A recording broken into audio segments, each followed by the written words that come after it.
whole of government approach ang ayuda ng pamahalaan sa mga naapektuhan ng pag-aalboroto ng Bulkang Kanlaon sa programang Mike Abby Live.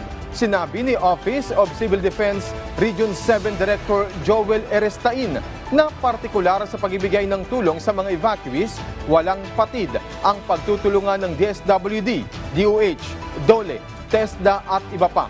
Unaan niya sa mga nag-aabot ng pangailangan ng mga bakwit ang Office of the President. Sa ngayon, sabi naman ng OCD, batay sa kanilang paikpag-ugnayan sa PHIVOLCS, nagkaroon ng 2 pagbuga ng abo ang Bulkang Kanlaon.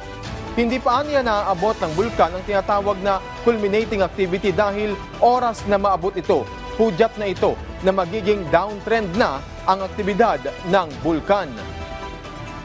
Pinaghahanda pa rin po natin ang ating mga kababayan po sa paligid po ng bulkan. Ilan pa ang evacuation center? Ilan ang evacuees na binabantayan?